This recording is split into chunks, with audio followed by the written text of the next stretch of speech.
தரும் நல் மருந்தே என் இயேசுவே, என் இயேசுவே. ஜீவன் தரும் நல் மருந்தே என் இயேசுவே, என் இயேசுவே. வழியும் சத்தியமும் ஜீவனுமானவர், வழியும் சத்தியமும் ஜீவனுமானவர்.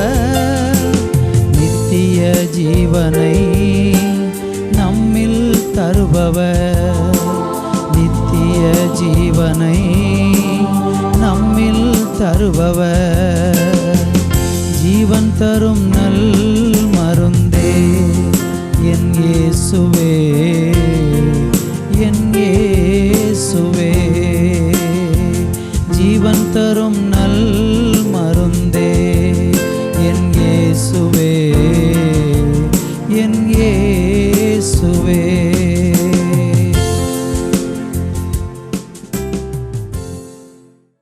Thoothukudi revival Christian assembly ministries வழங்கும் ஜீவன் தரும் நல்வரது என்ற இந்நிகழ்ச்சிக்கு உங்களை அன்புடன் வரவேற்கிறோம்.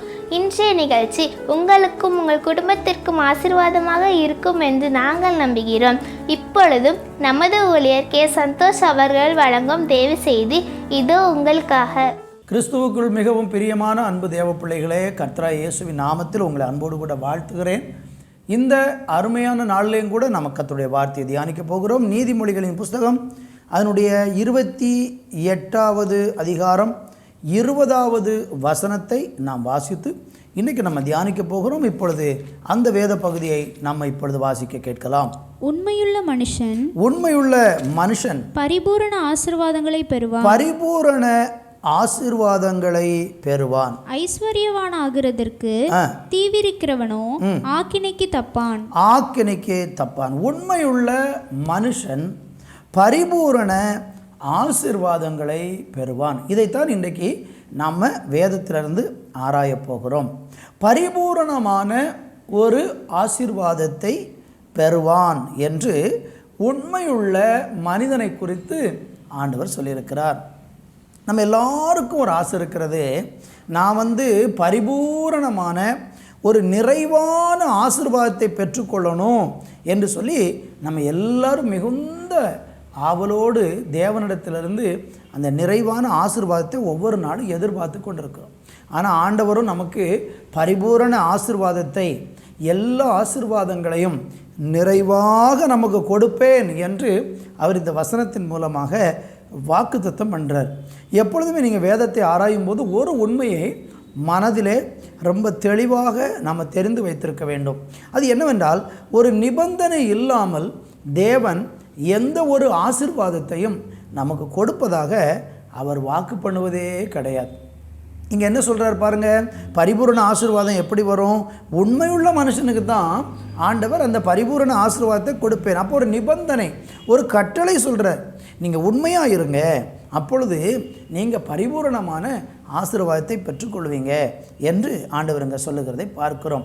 கர்த்தருக்கு மகிமை. தேவனிடத்திலிருந்து எப்படிப்பட்ட பரிபூரணமான ஆசீர்வாதங்கள் எல்லாம் நமக்கு வரப்போகிறது, அல்லது தேவனிடத்திலிருந்து வருகிற அந்த பரிபூரண ஆசீர்வாதம் என்றால் அது என்ன என்பதை நம்ம வேதத்தில் ஆராயும் போது சங்கீதங்களின் புஸ்தகம் 16ஆம் சங்கீதம் 11வது வசனத்தில் நீங்கள் வாசிக்கும்போது, உம்முடைய சமூகத்தில் பரிபூரண ஆனந்தமும் உம்முடைய வலது பாரிசத்தில் நித்திய பேரின்பமும் உண்டு என்று அந்த வசனத்தில் அழகாய் சொல்லப்பட்டிருக்கிறது.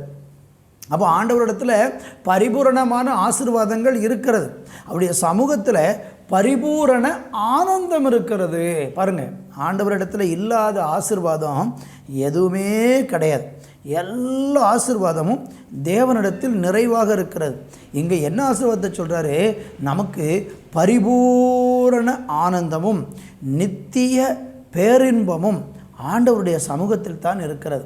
நீங்கள் இந்த ஆசீர்வாதத்தை உலகத்தில் போய் தேடினா அது கிடைக்காது, மனுஷர்களிடத்தில் தேடினா அதை பெற்றுக்கொள்ள முடியாது. அது தேவனுடைய சமூகத்தில் மாத்திரம்தான் அந்த பரிபூரண ஆனந்தமும் நித்திய பேரின்பத்தையும் நீங்கள் பெற முடியும். நான் சொல்லுகிறேன், வசனத்தின் அடிப்படையில் சொல்ல விரும்புகிறேன், ஒரு மனுஷனுக்கு, ஆமேன் ஸ்தோத்திரம், உண்மையுள்ள மனுஷனுக்கு அந்த பரிபூரண ஆசீர்வாதத்தை கர்த்தர் கொடுக்குறாருன்னா, ஒருவேளை இந்த வார்த்தையை நீங்கள் கேட்கும்போது பரிபூரண ஆசீர்வாதம்னா நிறைய பணம் கொடுப்பார் அப்படின்னு நீங்கள் நினைக்கலாம். ஆனால் அது மாத்திரம் தேவனுடைய ஆசீர்வாதம் கிடையாது. ஐஸ்வர்யம் என்கிறது ஒரு மனுஷனுடைய வாழ்க்கையில் ஒரு ஆசீர்வாதத்தில் ஒரே ஒரு பார்ட், அவ்வளோதான். ஆனால் அதை விட எத்தனையோ வேறு நிறைய ஆசீர்வாதங்கள் இருக்கிறது. ஐஸ்வர்யம் நிறைய வைத்திருக்கிற மனுஷர்களுக்கு அவங்களுக்கு உள்ளத்தில் என்ன இல்லைன்னா சந்தோஷம் இல்லை, ஆனந்தம் இல்லை, பேரின்பம் இல்லை. ஆனால் இங்கே ஆண்டவர் சொல்லுகிற ஒரு காரியம் என்னவென்றால், ஆண்டவரிடத்தில் பரிபூரண ஆனந்தம் இருக்கிறது. இந்த உலகத்தில் சந்தோஷமாய் வாழ்வது தான் நமக்கு கிடைச்ச ஒரு பெரிய பாக்கியம். சந்தோஷத்தை உலகத்தில் தேடினா கண்டுபிடிக்க முடியாது. பேரின்பத்தை நீங்கள் உலகத்தில் தேடினா கண்டுபிடிக்க முடியாது. கர்த்தருடைய சமூகத்தில் மாத்திரம்தான் அது கிடைக்கும். கர்த்தரிடத்தில் அதை தேடும்போது நீங்கள் அந்த பரிபூரண ஆசீர்வாதத்தை, நித்திய பேரின்பத்தை நீங்கள் பெற்றுக்கொள்ள முடியும். அப்போ தேவன் நமக்கு வைத்திருக்கிற பரிபூரண ஆசீர்வாதம் என்பது பரிபூரண ஆனந்தமும் நித்திய பேரின்பமாக இருக்கிறது. இதெல்லாம் எங்கேருந்து கிடைக்கும்? கர்த்தரிடத்திலிருந்து மாத்திரம்தான் நீங்கள் அதை பெற்றுக்கொள்ள முடியும். இந்த வார்த்தையை கேட்டுக்கொண்டிருக்கிற நீங்கள் இன்றைக்கு சந்தோஷம் இல்லாமல் இருக்கலாம், சமாதானம் இல்லாமல் இருக்கலாம், நித்திய பேரின்பம் பெறாமல் உங்கள் இருதயத்துக்குள்ளே கவலை, பிரச்சனைகள், போராட்டங்கள், இப்படிப்பட்ட காரியங்களெல்லாம் உங்களுடைய இருதயத்தில் வந்து நீங்கள் இன்றைக்கி மிகவும் நெருக்கப்பட்டு வேதனைப்பட்டு துன்பம் அனுபவித்து கொண்டிருக்கலாம். ஆனால் இந்த நாளிலையும் கூட கர்த்தர் உங்களுக்கு பரிபூரண ஆனந்தத்தையும் நித்திய பேரின்பத்தையும் தர விரும்புகிறார். அதற்கு நீங்கள் செய்ய வேண்டியது என்ன? கர்த்தரை தேட வேண்டும், ஆண்டவரிடத்திற்கு வர வேண்டும். அவராலே மாத்திரம்தான் அந்த ஆசீர்வாதத்தை நீங்கள் சுதந்திரிக்க முடியும். ரெண்டாவது நம்ம படிக்கும் பொழுது யோவான் சுவிசேஷம் 1ஆம் அதிகாரம் 16வது வசனத்தை இப்பொழுது நம்ம வாசிக்க கேட்கலாம். கர்த்தர் எங்க சொல்றாருன்னு அந்த வசனத்தை இப்பொழுது வாசிக்கலாம். அவருடைய பரிபூரணத்தினாலே நாம் எல்லாரும் கிருபையின் மேல் கிருபை பெற்றோம். கிருபையின் மேல் கிருபை பெற்றோம். அவருடைய பரிபூரண ஆசீர்வாதம், அவருடைய பரிபூரண ஆசீர்வாதம் என்று சொல்லும்போதே வேதம் சொல்லுகிறதே, அவருடைய பரிபூரணத்தினால நீங்கள் கிருபையின் மேல் கிருபையை பெறுவீர்கள். இது தேவனுடைய சமூகத்திலிருந்து நமக்கு கிடைக்கக்கூடிய ஒரு பரிபூரண ஆசீர்வாதம். என்ன ஆசீர்வாதம்? கிருபை பெறுவது. தேவனிடத்திலிருந்து கிருபையின் மேலே கிருபையை பெற்றுக்கொண்டே இருப்பது நமக்கு கிடைக்கக்கூடிய ஒரு பரிபூரண ஆசீர்வாதம். இந்த உலகத்தில் கர்த்தருடைய கண்களில் நமக்கு கிருபை கிடைச்சா மட்டும்தான் நம்ம ஆசீர்வாதமாக இருக்க முடியும். தேவனிடத்திலிருந்து நமக்கு கிருபை கிடைக்கணும். பைபிளில் நிறைய மனிதர்கள் தேவனிடத்திலிருந்து கிருபை பெற்ற மனிதர்களை பார்க்க முடியும். நோவாவுக்கோ கர்த்தருடைய கண்களில் கிருபை கிடைத்தது, கர்த்தரிடத்திலிருந்து கிருபை கிடைத்தது. அருமையான தேவனுடைய பிள்ளைகளே, கிருபை பெற்றவங்க எல்லாருமே ரொம்ப ஆசீர்வாதமாக இருப்பாங்க. இன்றைக்கி நீங்கள் ஆண்டவரிடத்திலிருந்து என்ன ஆசீர்வாதத்தை எதிர்பார்த்துக்கிட்டு இருக்கிறீங்க? ஆண்டவரே, நான் உம்முடைய கிருபையை பெற வேண்டும், கிருபையை பெற வேண்டும். நோவாவுக்கு கிருபை கிடைச்சதுனால, அந்த கிருபையினால் அவனுக்கு கிடைச்ச ஆசீர்வாதம் என்ன? ஒரு பெரிய அழிவிலிருந்து அவன் தப்பு வைக்கப்பட்டான். அவன் மாத்திரமில்லை, அவனுடைய குடும்பமும் காக்கப்பட்டது. யாரெல்லாம் தேவனிடத்திலிருந்து கிருபை பெறுகிறார்களோ அவர்கள் அழிவிலிருந்து காக்கப்படுவார்கள், பெரிய அழிவிலிருந்து காக்கப்படுவார்கள். நீங்கள் இந்த நாட்களில் கிருபை பெற வேண்டியது அவசியம்.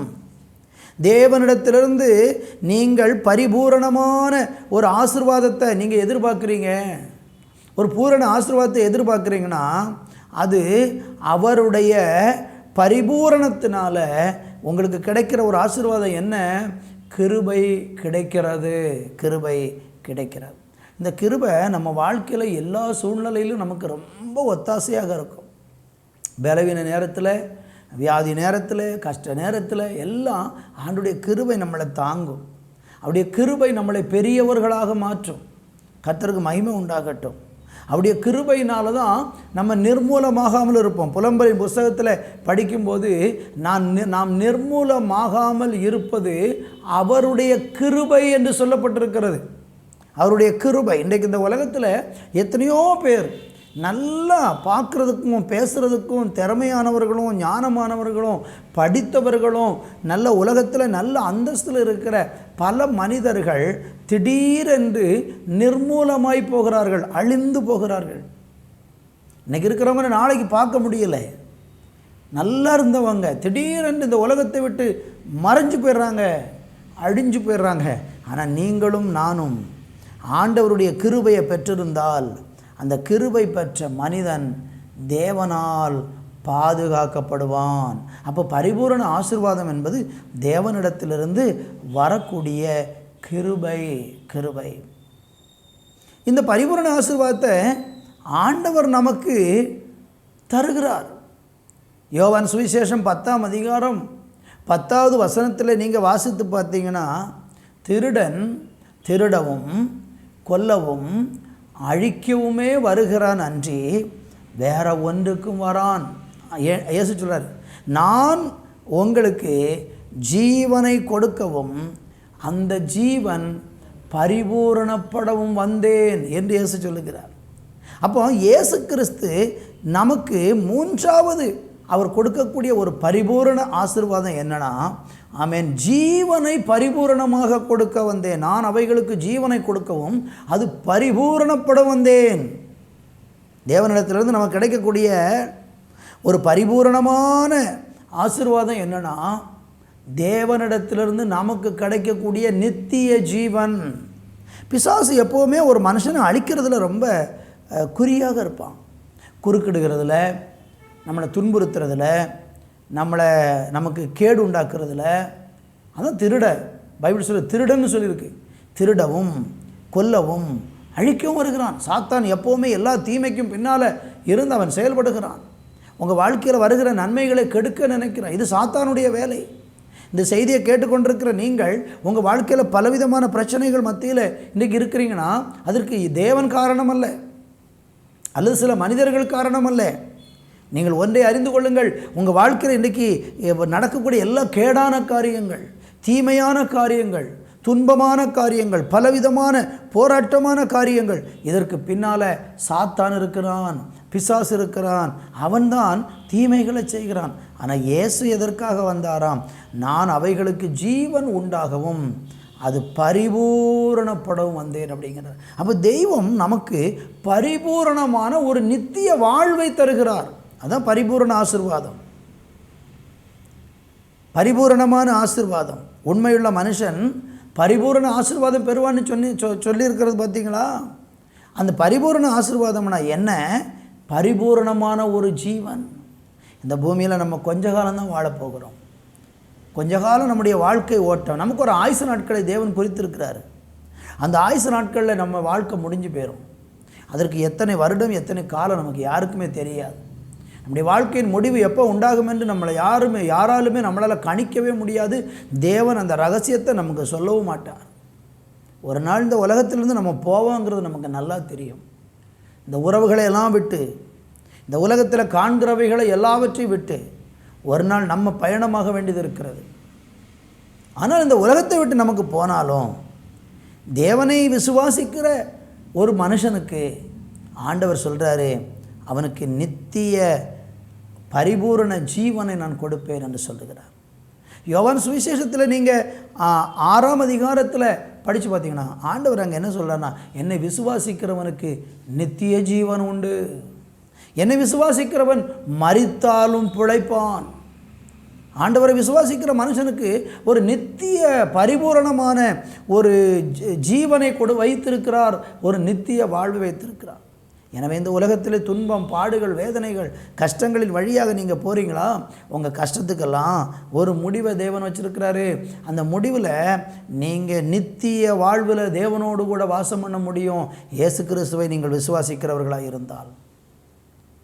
அடுத்து நம்ம படிக்கும்போது ஆண்டவர் நமக்கு அந்த பரிபூரணமான ஆசீர்வாதத்தை எப்படி வச்சிருக்கிறார்னா 2 கொரிந்தியர்களின் நிருபம் 7ஆம் அதிகாரம் அதனுடைய 4வது வசனத்தை இப்பொழுது நம்ம வாசிக்க கேட்கலாம். மிகுந்த தைரியத்தோடே உங்களோட பேசுகிறேன்.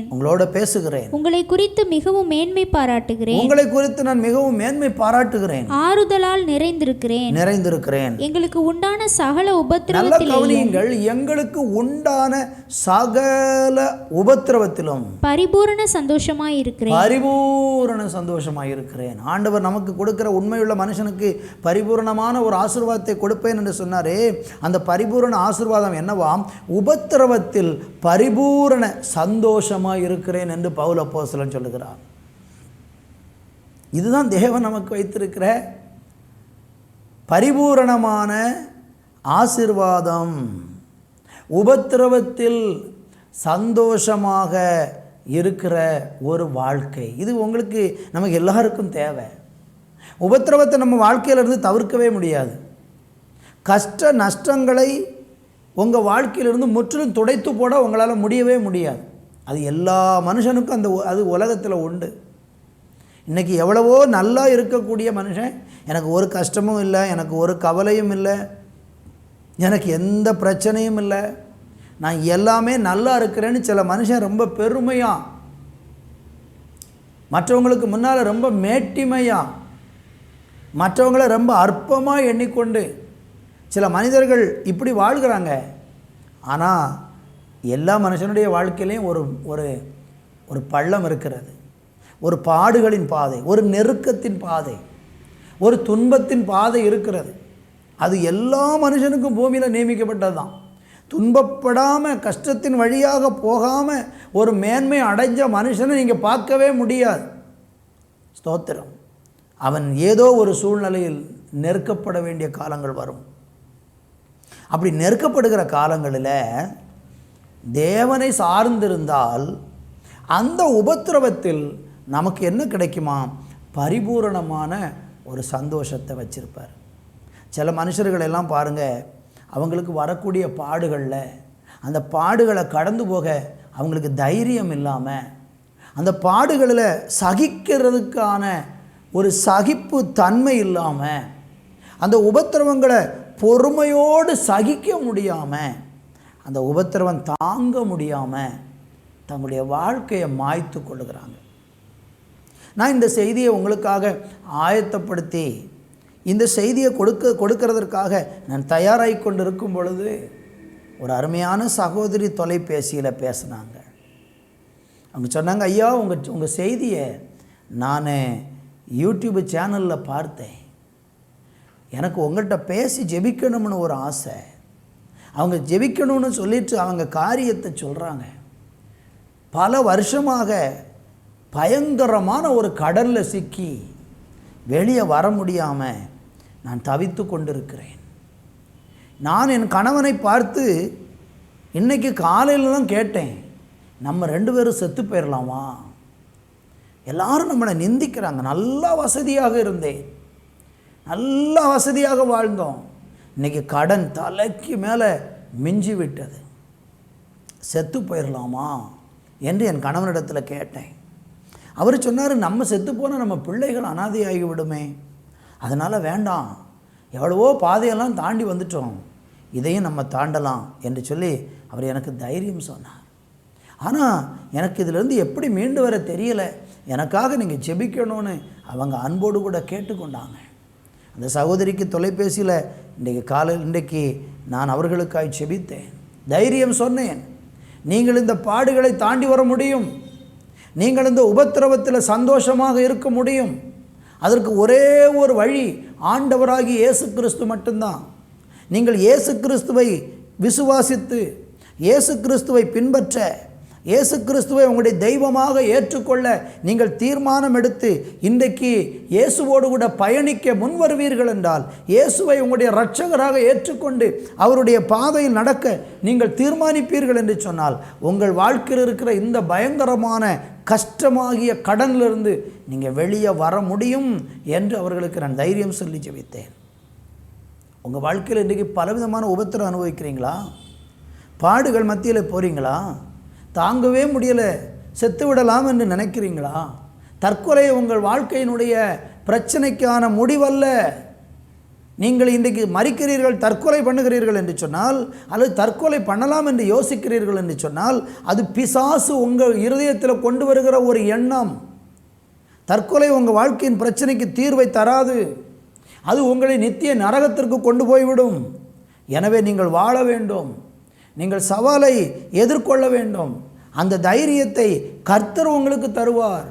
அந்த உபத்திரவத்தில் நீங்கள் பரிபூரணமான சந்தோஷமாய் வாழ்வதற்கு இயேசு உங்களுக்கு உதவி செய்வார். இன்றைக்கு இயேசுவை நீங்கள் ஏற்றுக்கொண்டு பாருங்கள், இயேசுவினிடத்தில் ஜெபித்து பாருங்கள், இயேசுவினிடத்தில் உங்களுடைய உபத்திரவத்தை சொல்லி பாருங்கள். ஐயோ ஆண்டவரே, நான் பாடு அனுபவிக்கிறேன், உபத்திரவம் அனுபவிக்கிறேன், என்னுடைய சந்தோஷமெல்லாம் போய்விட்டது, எனக்கு சந்தோஷத்தை கொடும் என்று நீங்கள் கேட்டால், பவுல் அப்போஸ்தலன் சொன்னது போல உபத்திரவத்தில் பரிபூரண சந்தோஷமாக இருக்கிறேன் என்று தன்னுடைய அனுபவத்தை சொல்கிறார். காரணம், பவுல் அப்போஸ்தலன் பயங்கரமான உபத்திரவத்தின் வழியாக வந்த ஒரு மனுஷன். அவருக்கு ஏகப்பட்ட பிரச்சனைகள். அவர் போகிற இடமெல்லாம் அவருக்கு உபத்திரவம் இருந்தது. அவரை அடித்தார்கள், நிந்தித்தார்கள். ஒரு முறை அடித்து அவரை தூக்கி எறிந்துவிட்டு போய்விட்டார்கள். செத்து போய்விட்டான் என்று சொல்லி அவரை தூக்கி வீசி எறிந்துவிட்டு, தெருவில் வீசி எறிந்துவிட்டு போய்விட்டார்கள். ஆனால் அங்கே இருந்தும் அவர் உயிர் பிழைச்சி அந்த பாடுகளிலையும் அவர் கடந்து வந்தார். கப்பலிலே பயணிக்கும் போது அவர் பயணித்த கப்பல் சுக்குநூறாக நொறுங்கி கடைசியில் ஒரு தீபில் போய், ஒரு கரையில் போய் சேர்ந்து, அங்கே போய் அந்த மக்கள் அவங்களுக்கு ஆதரவு கொடுத்தார்கள். அந்த மக்கள் ஆதரவு கொடுத்து அங்கே பயங்கரமான குளிர் இருந்ததுனால அங்கே உஷ்ணத்தில் இந்த தீ மூட்டி அதில் சூடு காய்ந்து கொண்டிருக்கும் பொழுது அவனுடைய கையில் ஒரு விஷ பாம்பு முதற்கொண்டு கடித்தது. அதன் மத்தியிலெல்லாம், அந்த பாடுகள் மத்தியிலெல்லாம் பவுல் சொல்லுகிறார், உபத்திரவத்தில் பரிபூரண சந்தோஷமாக இருக்கிறேன். இன்றைக்கி உங்கள் வாழ்க்கையில் உபத்திரவம் தாங்க முடியாமல் வாழ்க்கையை முடிக்கலாம்னு நினைக்கிறீங்களா? முட்டாள்தனமான ஒரு தீர்மானத்தை எடுக்க வேண்டாம், கோழைத்தனமான ஒரு முடிவு எடுக்க வேண்டாம். உங்கள் பிரச்சனைக்கு பரிகாரம் உண்டு. நான் கேரண்டியாக சொல்கிறேன், உங்கள் பிரச்சனைக்கு தீர்வுக்கு ஒரு பரிகாரம் உண்டு. அந்த பரிகாரத்தை கொடுக்கிறவர் இந்த உலகத்தில் எந்த ஒரு மனுஷனும் அல்ல, இயேசு கிறிஸ்து உங்களுக்கு பரிபூரணமான ஒரு சந்தோஷத்தை தர அவராலே முடியும். அடுத்ததாக கொலோசியர்களின் நிருபம் 1ஆம் அதிகாரம் 19வது வசனத்தை வாசிக்க கேட்கலாம். சகல பரிபூரணமும் அவருக்குள்ளே வாசமாய் இருக்கவும். நல்ல கவனிங்க, இயேசு கிறிஸ்துவுக்குள்ள சகல பரிபூரணமும் வாசமாக இருக்கிறது.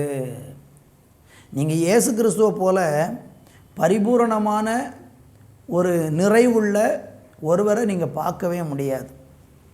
இயேசு கிறிஸ்துவுக்கு நிகராக இந்த உலகத்தில் எந்த மனுஷனும் உங்களை நேசிக்க முடியாது. இயேசு கிறிஸ்துவுக்கு நிகராக உங்கள் வாழ்க்கையின் தேவையை சந்திக்க யாராலும் முடியாது. உங்கள் கணவரால் பூர்த்தி செய்ய முடியாது, உங்கள் மனைவியால் பூர்த்தி செய்ய முடியாது, உங்கள் பிள்ளைகளால் பூர்த்தி செய்ய முடியாது. இந்த உலகத்தில் யாராலையும் உங்களை நிறைவாக பரிபூரணமாக உங்கள் வாழ்க்கையில் உள்ள பிரச்சனையை தீர்ப்பதற்கு முடியாது. இயேசு கிறிஸ்துவால் ஒருவரால் மட்டும்தான் உங்கள் வாழ்க்கையில் பரிபூரணமான ஒரு நிறைவை உங்களுக்கு தர முடியும். ஏனென்றால் சகல பரிபூரணமும் அவருக்குள் வாசமாக இருக்கிறது. நீங்கள் எந்த ஒரு பிரச்சனைக்கு அவர்கிட்ட போனாலும் தீர்வு இருக்குது. நீங்கள் என்ன ஒரு தேவை அவர்கிட்ட சொன்னாலும் அவரால் தீர்த்து வைக்க முடியும்.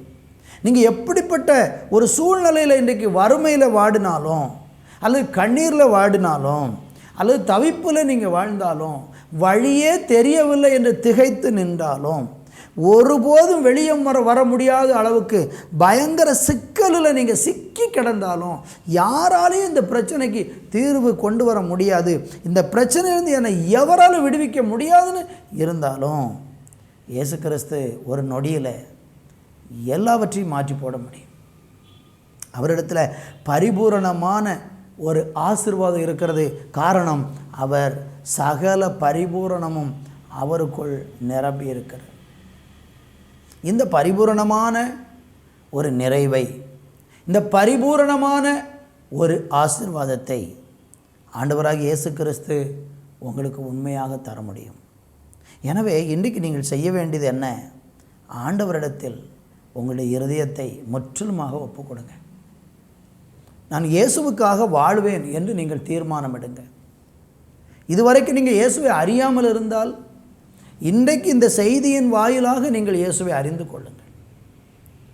உங்களுக்காக நாங்கள் ஜெபிக்க வேண்டும், ஆலோசனை தர வேண்டும் என்றால் நீங்கள் தொலைபேசியில் கொடுக்கப்படுகிற எண்ணில் எங்களோடு தொடர்பு கொண்டு நாங்கள் உங்களுக்காக என்ன விஷயத்துக்காக ஜெபிக்கணும்னு நீங்கள் விரும்புகிறீங்களோ அந்த காரியத்தை நீங்கள் எங்களோட தொடர்பு கொண்டு பேசுங்க. உங்களுக்கு ஆண்டவரோடு உள்ள தொடர்பை ஏற்படுத்தி தருவதற்கு நாங்கள் நிச்சயமாக முடிந்த அளவு முயற்சி செய்வோம். கர்த்தர் உங்கள் வாழ்க்கையை கட்டுவார். நீங்கள் படுகிற இந்த பாடுகளிலிருந்து நீங்கள் வெளியே வர முடியும். இயேசு கிறிஸ்துவால் முடியாதது ஒன்றும் இல்லை. அவர் பூரணமான தேவன். அவர் இந்த பூமியில் வரும்போது அவர் வாழ்ந்திருந்த காலங்கள் அவர் சொன்னார், என்னிடத்தில் குறை உண்டென்று உங்களில் யாரால் சொல்ல முடியும்? என்னிடத்தில் குறை உண்டென்று உங்களால் யாரால் சொல்ல முடியும்? அந்த அளவுக்கு அவர் பூரணம் உள்ள தேவனாக இருக்கிறார். ஆனால் நீங்கள் யார்கிட்ட போனாலும் உங்களுக்கு தீராத பிரச்சனை, யார்கிட்ட போனாலும் முடிச்சு வைக்க முடியாத, தீர்வு காண முடியாத பிரச்சனையாக இருக்கலாம். செய்வனையாக இருக்கலாம், கட்டுகளாக இருக்கலாம், வியாதியாக இருக்கலாம். வெளியிலேயே சொல்ல முடியாத அளவுக்கு நீங்கள் சில சிக்கலில் மாட்டி வெளியே வர முடியலை, தவிச்சுக்கிட்டு இருக்கிறேன்னு சொன்னாலும் உங்களை அழகாக அருமையாக ஆண்டவர் வெளியில் கொண்டு வர முடியும். இந்த பரிபூர்ணமான ஆசீர்வாதத்தை நீங்கள் பெற்றுக்கொள்வதற்கு இன்றைக்கு இயேசு கிறிஸ்துவின் அண்டைக்கு நீங்கள் வந்து பாருங்கள். ஆண்டவர் சொன்ன வார்த்தையை திரும்ப ஞாபகப்படுத்துகிறேன். அந்த நீதிமொழிகளின் புஸ்தகத்தில் 28:20 சொல்லப்பட்டிருக்கு, உண்மையுள்ள மனுஷன் பரிபூரணமான ஆசீர்வாதத்தை பெறுவான். இந்த ஆசீர்வாதத்தை நீங்கள் பெறணுமா நீங்கள் உண்மையுள்ளவர்களாய் மாறணும். நீங்கள் பாவத்தில் வாழ்ந்து கொண்டு அசுத்தமான காரியங்களை செய்து கொண்டு துன்மார்க்கமாக நடந்து கொண்டு பரிபூரண ஆசீர்வாதத்தை பெறலாம் என்று நினச்சா ஒரு நாளும் நீங்கள் அந்த ஆசீர்வாதத்தை பெற முடியாது. உங்கள் வாழ்க்கையில் உண்மை உண்டாக வேண்டும். உங்கள் வாழ்க்கையில் எப்படி உண்மை உண்டாகும்? இயேசு கிறிஸ்துவை ஏற்றுக்கொள்ளுகிறதன் மூலமாக மட்டும்தான் ஒரு மனுஷனுடைய வாழ்க்கை உண்மையாக மாறும். அது வரையிலும் பொய்யும் தீமையும் பாவமும் அசுத்தமும் எல்லா மனுஷனையும் சூழ்ந்திருக்கும். இயேசு தான் நம்முடைய பாவத்தை மன்னிக்கிறவர். இயேசு கிறிஸ்து ஒருவர் தான் நம்முடைய பாவங்களுக்காக சிலுவையில் மரித்தவர். இயேசு கிறிஸ்து ஒருவர் தான் நமக்காக இரத்தம் சிந்தினவர். இயேசுவால் மட்டும்தான் நம்மளை பாவத்திலிருந்து விடுதலையாக்க முடியும். வேறு யாராலையுமே முடியாது. இயேசு கிறிஸ்து மாத்திரம்தான் இந்த பூவுலகத்தில் மனுஷனுடைய பாவங்களிலிருந்து மீட்டு அவனை உண்மையுள்ள மனுஷனாக மாற்றுவது இயேசுவால் மட்டும்தான் முடியும். இன்றைக்கு நீங்கள் இயேசுவினிடத்தில் வந்து, ஆண்டவரே நான் ஒரு பாவி, என்கிட்ட நிறைய பாவம் இருக்குது, தெரிஞ்சும் தெரியாமலும் உள்ளத்திலையும் வெளியிலையும் பலவிதமான பாவம் என் வாழ்க்கையில் இருக்கிறது என்று நீங்கள் உணர்வீர்கள் என்றால் இன்றைக்கு இயேசு அண்டைக்கு வாருங்கள். சங்கீதங்களின் புஸ்தகம் 51ஆம் சங்கீதம் அதனுடைய 6வது வசனத்தை வாசித்து நான் ஜெபிக்க விரும்புகிறேன். அந்த வேத வசனத்தை இப்பொழுது நம்ம வாசிக்க கேட்கலாம். சங்கீதம் 51:6. இதோ உள்ளத்தில் உண்மையாயிருக்க விரும்புகிறீர். உள்ளத்தில் உண்மையாயிருக்க விரும்புகிறீர். ஒரு மனுஷனுடைய வாழ்க்கையில் கர்த்தர் விரும்புவது என்ன? உங்கள் உள்ளம், நம்முடைய உள்ளத்தை பார்க்குறாரு. நம்முடைய உள்ளம் உண்மையாக மாறணும்னா தன்னால் மாறாது. நீங்கள் உங்கள் சுய முயற்சியினால் நீங்கள் உண்மையுள்ளவங்களாக வாழ முடியாது.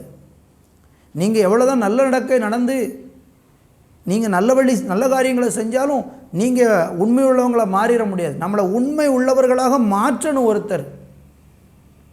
ஆண்டவர் நம்முடைய உள்ளத்தை பார்க்குறாரு.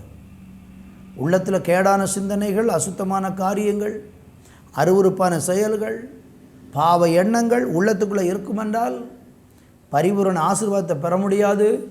நம்முடைய இருதயம் உண்மையாக மாறணும். மனசாட்சிக்கு விரோதமாக எதுவும் செய்யாமல் கடவுளுக்கு பயந்து நம்ம எல்லா காரியங்களையும் நம்முடைய இருதயம் உண்மையாக மாறணும்னு சொல்லி நீங்கள் விரும்புவீர்கள் என்றால் இயேசு கிறிஸ்துவ உள்ளத்தில் ஏற்றுக்கொண்டு பாருங்கள். அவர் உள்ளே வந்த உடனேயே நம்முடைய உள்ளத்தை உண்மையுள்ள ஒரு உள்ளமாக மாற்றிடுவார். உண்மையுள்ள ஒரு உள்ளமாக மாற்றி விடுவார். வேதம் சொல்லுகிறது, ஒருவன் கிறிஸ்துவுக்குள் இருந்தால் அவன் புதிய சிருஷ்டியாக இருக்கிறான், பழையவைகளெல்லாம் ஒழிந்தன, எல்லாம் புதிதாயின. உங்களை புதிய மனுஷனை மாற்றிடுவார், உங்களுக்கு ஒரு புதிய இருதயத்தை தந்துடுவார், ஒரு புதிய உள்ளத்தை உங்களுக்கு ஆண்டவர் தருவார். அந்த புதிய இருதயம் உங்களுக்குள்ளே வரும்போது உங்கள் புதிய இருதயத்தில் உண்மை உண்டாகும். அப்படி அந்த புதிய இருதயத்தோடு நீங்கள் உண்மையுள்ள ஒரு மனுஷனாக தேவனால் மாற்றப்படும் போது பரிபூரணமான ஆசீர்வாதத்தை மேலே சொல்ல நம்ம வாசித்து கேட்ட இன்றைக்கி தியானித்த ஒவ்வொரு நன்மைகளையும் நீங்கள் பெற முடியும். இன்றைக்கு அதற்கு நீங்கள் செய்ய வேண்டியது என்ன? இயேசு கிறிஸ்துவை இப்பொழுதே உங்கள் உள்ளத்தில் நம்புங்க, ஏற்றுக்கொள்ளுங்க. அவரை உங்களுடைய கடவுளாக நீங்கள் இன்றைக்கி உங்கள் உள்ளத்தில் நீங்கள் ஏற்றுக்கிட்டீங்கன்னா இந்த நாளிலிருந்து உங்கள் உள்ளம் மாற்றப்படும், உங்கள் உள்ளத்தில் உண்மை உண்டாகும், நீங்கள் ஒரு நல்ல மனுஷனாக மாறிடுவீங்க. உங்கள் மனைவிக்கு ஒரு நல்ல கணவராக, பிள்ளைகளுக்கு ஒரு நல்ல தகப்பனாக, உங்கள் குடும்பத்துக்கு ஒரு நல்ல விளக்காக கர்த்தர் உங்களை மாற்றுவார். அந்த உண்மையினால் நீங்கள் நிறைய பரிபூரண ஆசீர்வாதங்களை பெறுவீங்க. அவரிடத்திலிருந்து ஆனந்தத்தை பெறுவீங்க, நித்திய பேரின்பத்தை பெறுவீங்க, கிருபையின் மேலே கிருபையை பெறுவீங்க, பரிபூரணமான ஜீவனை பெறுவீங்க, உபத்திரவத்தில் சந்தோஷமாய் வாழ உங்களால் முடியும்.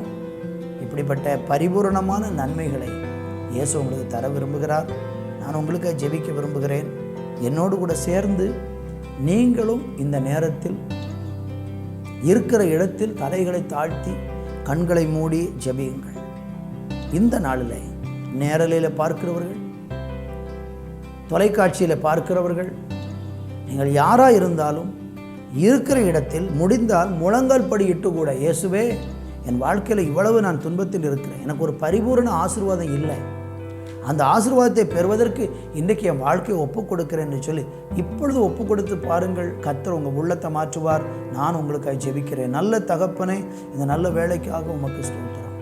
உம்முடைய சமூகத்தில் வந்து தங்களுடைய வாழ்க்கையை உமக்கென்று ஒப்பு கொடுத்து ஒரு பரிபூரணமான ஆசீர்வாதத்தை எதிர்பார்த்து காத்திருக்கிற பிள்ளைகள், அவங்க உள்ளத்தில் ஒரு உண்மையான இருதயமாக அவங்க உள்ளத்தை மாற்றி இன்றைக்கே நீர் அவங்களுக்கு பரிபூரணமான ஆசீர்வாதத்தை கொடும்.